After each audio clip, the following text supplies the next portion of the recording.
सौन्दर्यलहरी। चतुर्भिः श्रीकण्ठैः शिवयुवतिभिः पञ्चभिरपि प्रभिन्नाभिः शम्भोः नवभिरपि मूलप्रकृतिभिः चतुश्चत्वारिंशत् वसुदलकलाश्रुत्रिवलय त्रिरेखाभिः सार्धं तव चरणकोणाः परिणताः। त्वदीयं सौन्दर्यं तुहिनगिरिकन्ये तुलयितुं कवीन्द्राः कल्पन्ते कथमपि विरिञ्चि प्रभृतयः। यदा लोकौत्सुक्यात् अमरललना यान्ति मनसा तपोभिर्दुष्प्रापामपि गिरिशसायुज्य पदवीं नरं वर्षीयांसं नयनविरसं नर्मसुजडं तवापाङ्गालोके पतितमनुधावन्ति शतशः। गलद्वेणीबन्धाः कुचकलशविस्त्रस्तसिचया हठात्रुट्यत्काञ्च्यो विगलितदुकोला युवतयः। क्षितौ 150 द्विसमधिकपञ्चाशदुदके हुताशे 62 चतुरधिकपञ्चाशदनिले दिवि 330 मनसि च 64 मयूखास्तेषामप्युपरि तव पादाम्बुजयुगम्।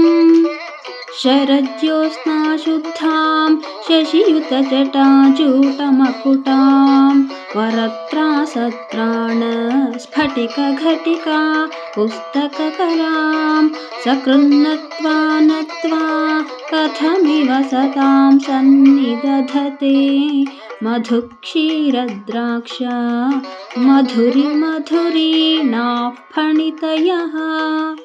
कवीन्द्राणां चेत् कमलवनबालातपरुचिं भजन्ते ये सन्तः कतिचिदरुणामेव भवतीं विरिञ्चि प्रेयस्याः तरुणतरशृङ्गारलहरी गभीराभिर्वाग्भिः विदधति सतां रञ्जनममी।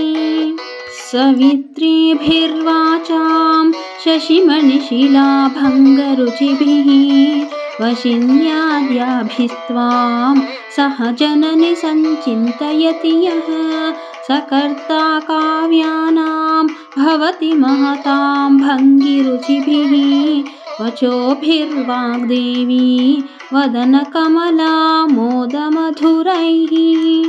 तनुच्छायाभिस्ते तरुणतरणि श्रीसरणिभिः दिवं सर्वामुर्वीं अरुणिमनिमग्नां स्मरति यः भवन्त्यस्यत्रस्य ध्वनहरिणशालीननयनाः सहोर्वश्यावश्याः कति न गीर्वाणगणिकाः।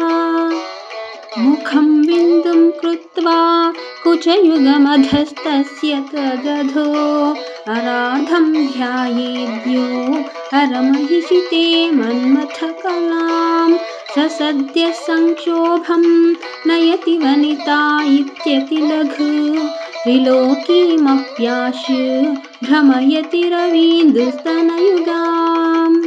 किरन्तीमङ्गेभ्यः किरणनिकुरम्बामृतरसं रुदित्वा माधत्ते हिमकरशिलामूर्तिमिव यः ससर्पाणां दर्पं शमयति शकुन्ताधिपैव ज्वरक्लुष्टान् दृष्ट्या ಸುಖಯತಿ ಸುಧಾಧಾರಸಿರಯ. ಮುಂದಿನ ಶ್ಲೋಕಗಳನ್ನು ಕಲಿಯಲು ಸಬ್ಸ್ಕ್ರೈಬ್ ಮಾಡಿ, ಲೈಕ್ ಮಾಡಿ. ಧನ್ಯವಾದಗಳು.